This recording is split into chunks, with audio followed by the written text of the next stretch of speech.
Hello and welcome to today's briefing at the Jerusalem Press Club. I'm Talia Dekel-Fleisig.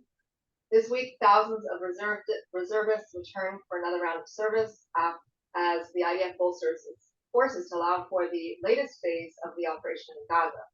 Meanwhile, Jerusalem dismissed as a spin last night's statement by Hamas, expressing support for a deal that would see to the release of all 48 remaining hostages. The Houthis are continuing to fire missiles towards Israel, with 3 strikes reported in a period of 24 hours as of this morning. In the international arena, the UN General Assembly begins next week, with at least 7 countries promising to recognize a Palestinian state on September 22nd, and some even warning they would impose sanctions against Israel. Our guest today is Professor Eyal Zisser, Vice Rector at Tel Aviv University, who has previously headed its Department for Near Eastern Studies, as well as the Moshe Dayan Center for Middle East Studies. And he was also Dean of the Faculty of Humanities. He was guest professor at Cornell and an associate researcher at the Washington Institute for Near East Policy. I could go on, but I want to save some time for the conversation itself. So first of all, thank you very much for joining us this afternoon. I do want to apologize for any technical issues that might arise over the next 20 minutes or so. We'll deal with what we can. And of course, if there's a siren, then we'll have to take a quick break during the broadcast. Professor Zisser, let's begin locally with Gaza if we can.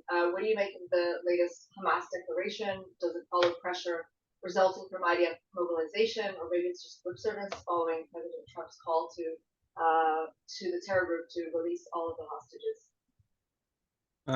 Well, I think for the last year or for the last several months, as we are at the same point where it seems that it's very difficult to reach an agreement. The gap between the Israeli and Hamas positions this gap is still very wide.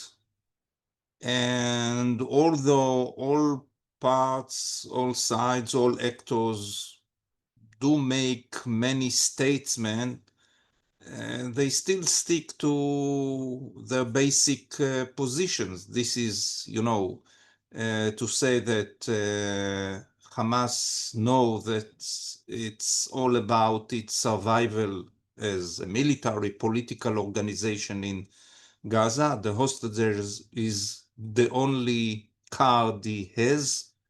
So I doubt it very much whether there will be a way to reach directly an agreement, understanding, whether we can reach an agreement with Hamas. Of course, the Israeli position as well is not quite clear. So many statesmen, but I am still wondering. And of course, the decision is not in the hands of the Israeli government or Hamas.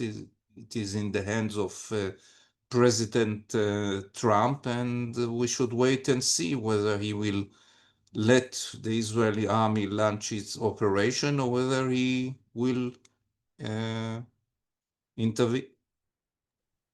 So, having said that, it doesn't sound like you're confident that a deal, negotiated deal, could arise anytime soon. How then do you see an end to this specific period of our current conflict that sees to at least some kind of return to quiet in the region, and of course to the release of our hostages? If you could give a little bit more details about maybe how you mentioned President Trump's intervention and how that might come to play. Well, usually when we come to a conflict, to a war, it's a pincer move. So on the one hand, a military move, on the other hand, political or diplomatic move, and this is what usually brings a conflict to an end. It's very difficult, although not impossible, to decide a battle or a conflict only with a military move. Now, militarily, the war in Gaza ended a year or 2 years ago because, I mean, the war, like in Lebanon, was all about Hamas being an army. Being an army with brigades, division, with headquarters, with training camps, with regular forces.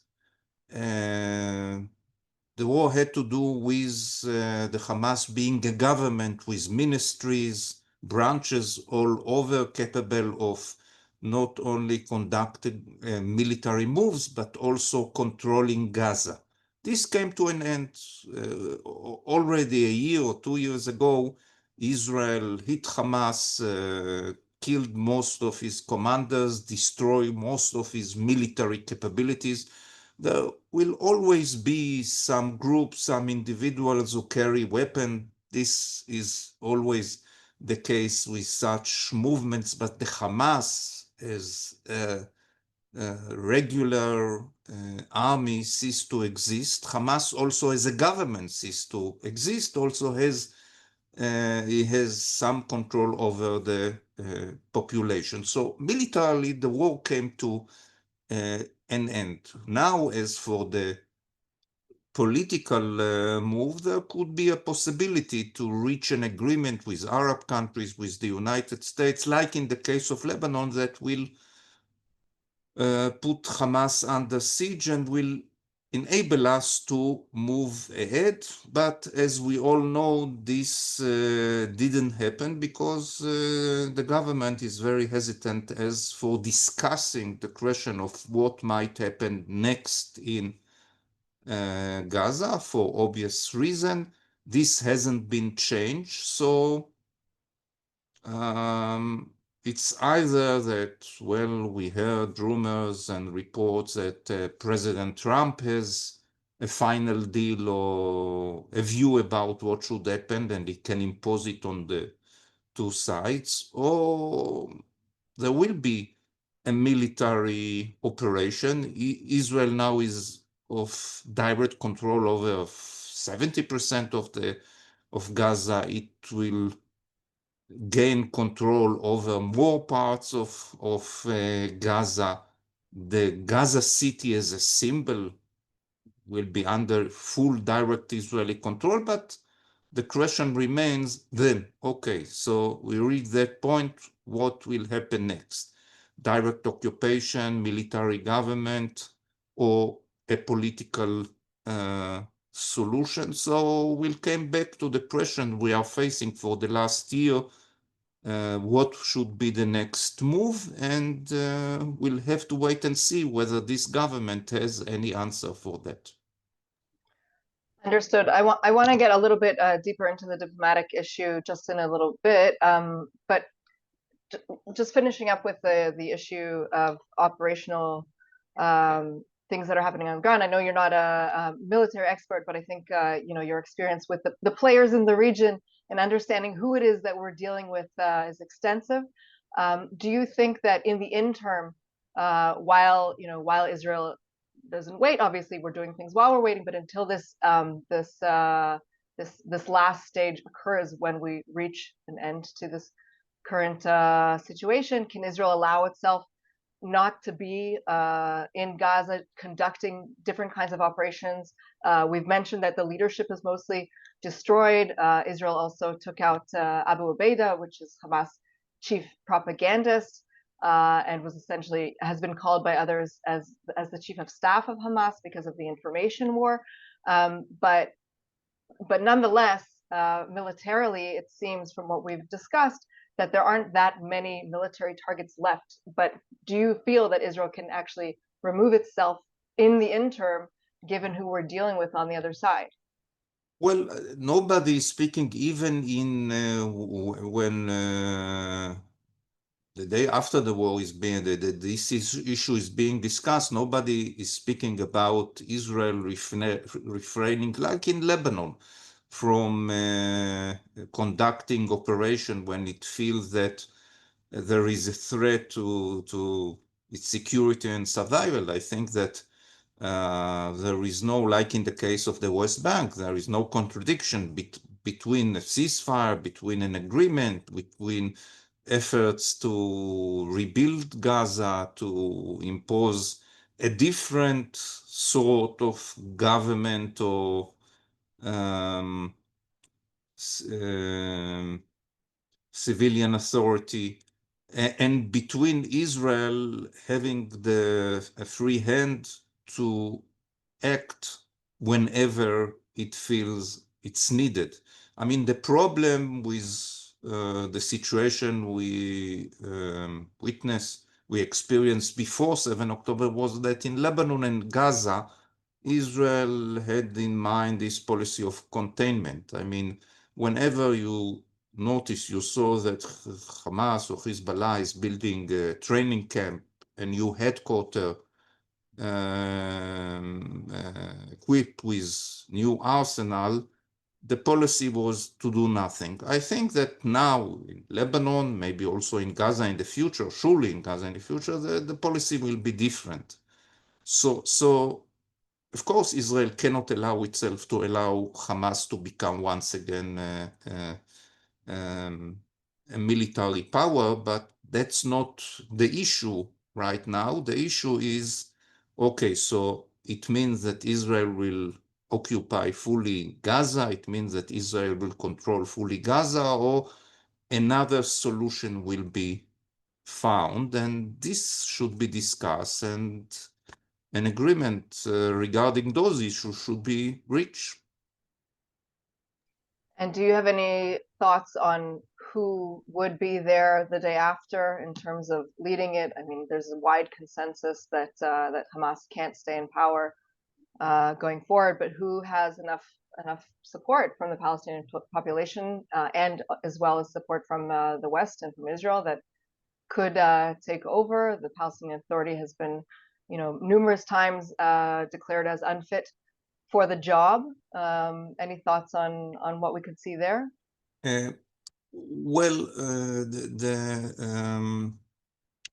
the problem is that because of the hostages, Hamas is still an actor. If there was no such question, if there were no hostages in the hands of Hamas, nobody should have asked Hamas, but everybody could move ahead, ignoring Hamas, like what happened in Lebanon.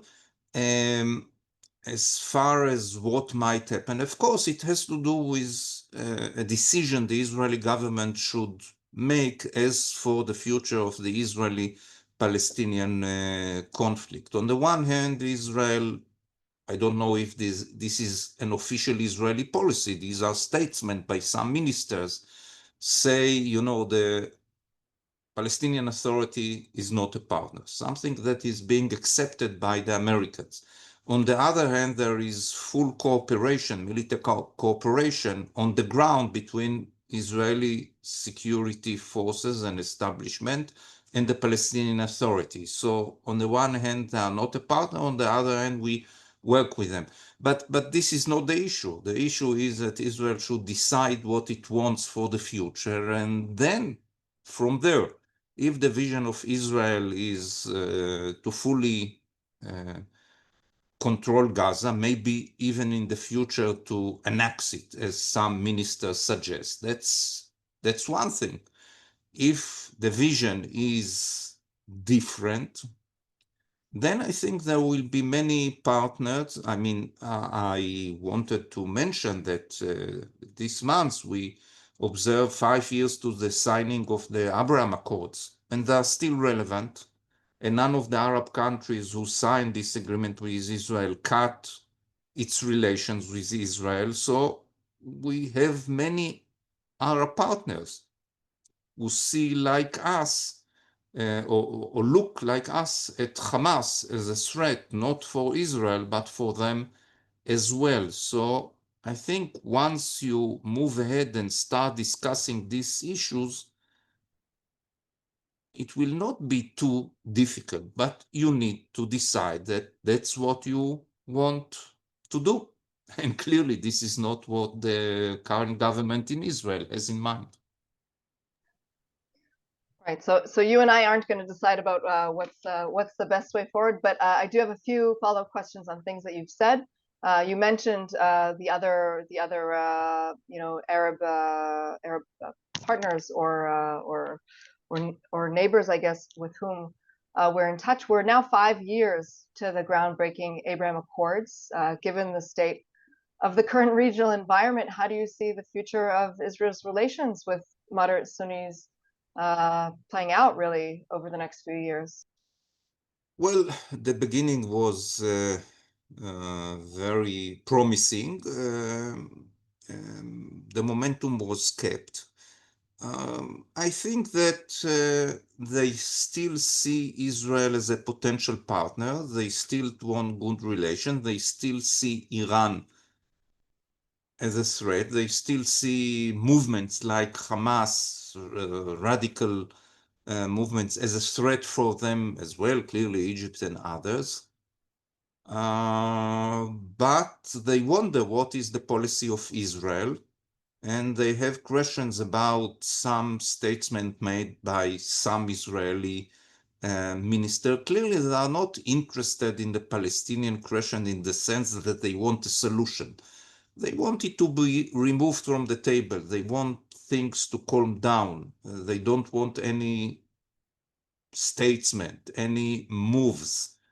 And if this question is being contained, they believe they can move ahead. But clearly, when we are stuck in this war in Gaza, there is very little we can do with those Arab countries. Right. So you mentioned that Saudi Arabia doesn't have currently it's not so much on the agenda, but Riyadh has declared its intent to declare Palestinian statehood at UNGA at the end of the month. Do you think that that these declarations are different this time round? We've been hearing this every year. We go through this kind of a circus of who's going to declare. This time we've also seen some countries take a step back. What's different this time? Do you think, if anything, if at all? And of course we have allies and Western states joining the party this time. Well, I don't think this has any practical meaning on the ground, because Israel has full control and Israel has the American backing. So it's merely declarations and statements that are aimed at the local constituencies in those countries. It's not that they really care, or it's not that they really think they can do something about it. So these are merely declarations. The big question is, of course, as always, what is the American position? And the big question is, what is the policy of Israel? This is always the problem. You doesn't agree with this country or that country. You reject this idea or this suggestion. What is your vision or view? We know there are some ministers who have a clear view to annex the West Bank, Judea and Samaria, to annex Gaza, maybe also to annex Jordan. I don't know. But what is the policy of the Israeli government? And for that, we don't have an answer, something that brings many Israelis to think that this government is not interested or is not taking care of or is not ready to deal with the strategical issues, the strategical challenge Israel is facing, but rather is focused on political survival, and that's a problem. It's a problem, but also, oh wait, why am I hearing myself double? One second. Is everybody hearing me double? No, I do hear you Okay, very so I well. will try to ignore it. You mentioned, one second. Sorry about that. Just a moment of patience, please.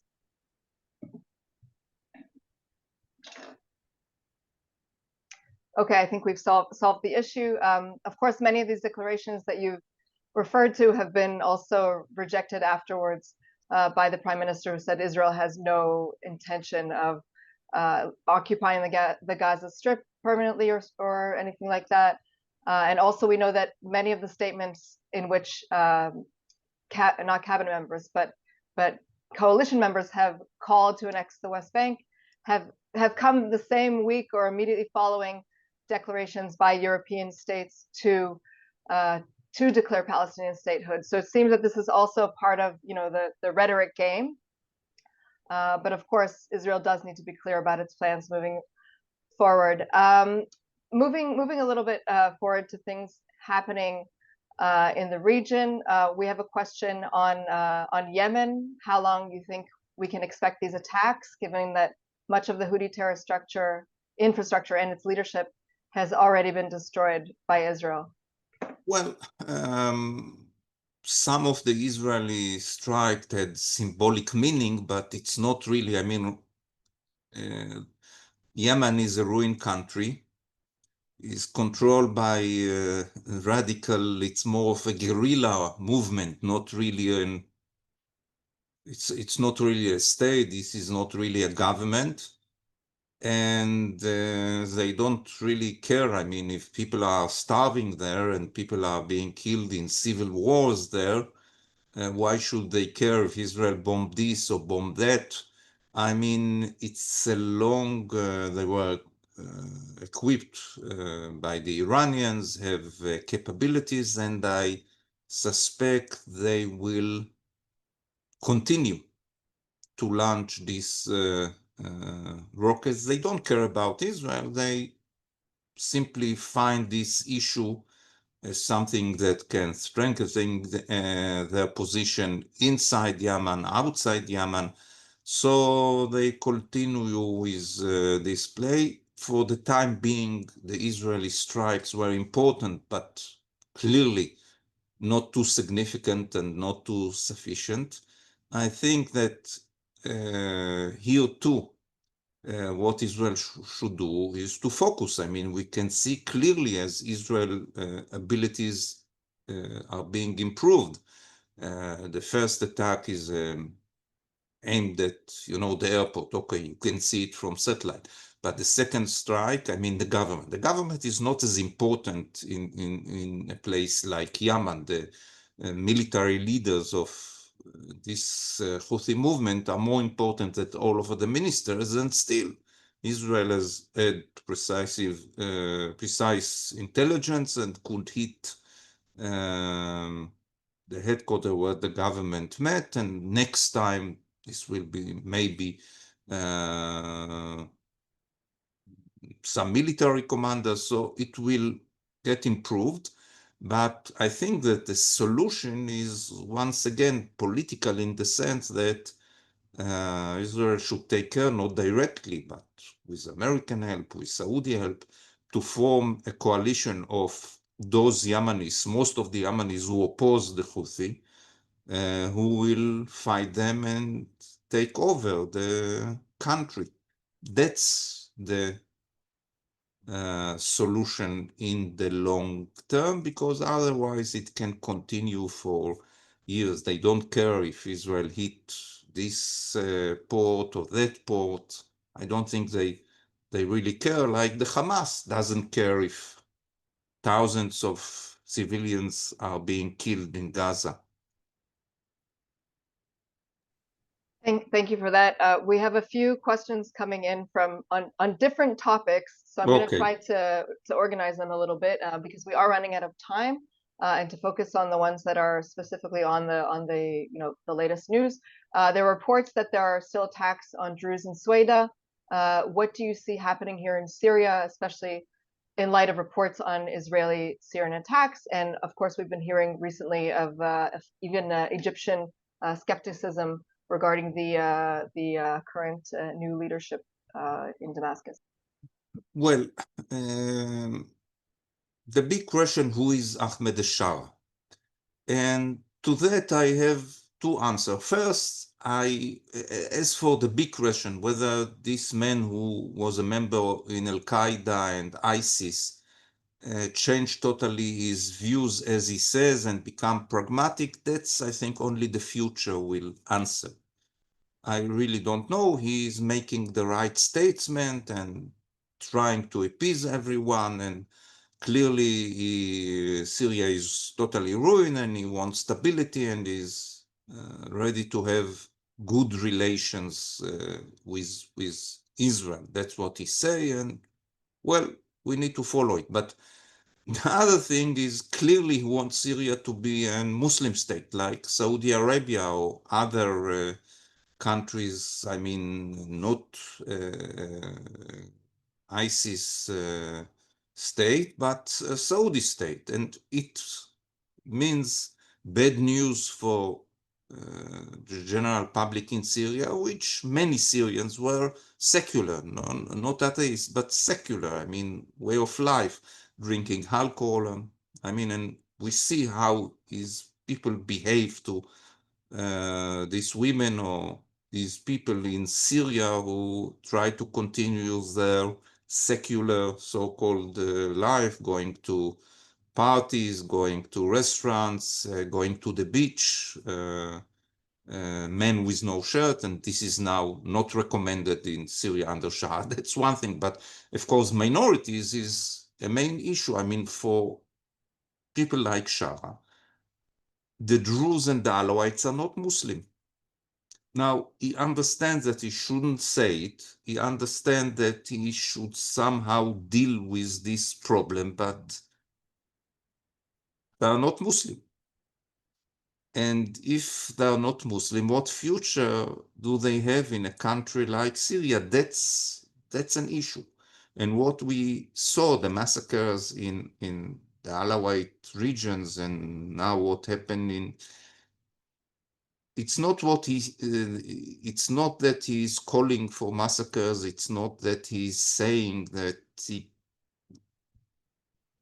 doesn't see them as Muslims and Jews and Christians, people who can continue their life in Syria. He doesn't say it, but maybe that's what his people understand. That's what he used to tell them in the past, and maybe some of his people behave on themselves thinking that that's what he means and that's what he think.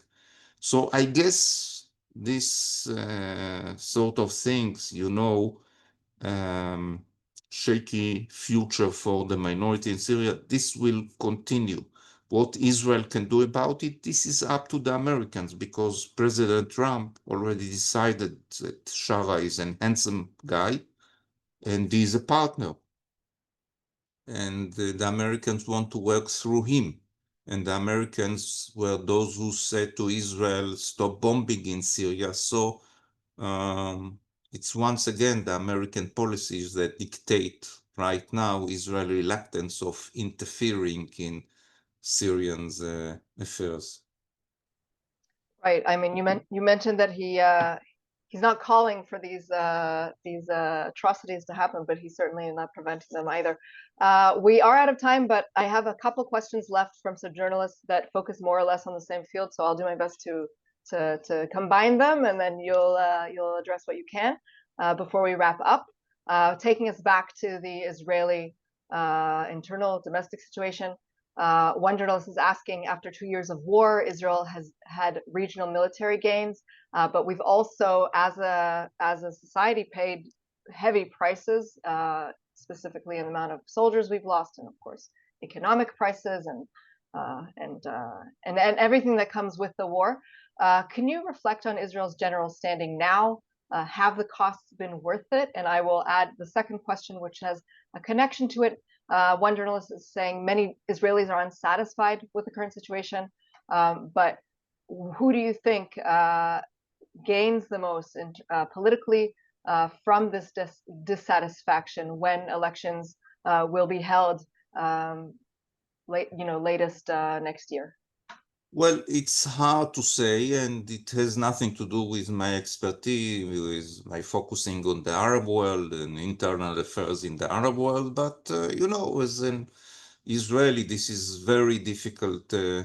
It's clearly a very difficult situation. We'll have to wait and see for the coming election, if there are elections, because when you look at some of the ministers in the government, they might say there is endless war, internal war, and we shouldn't conduct any elections.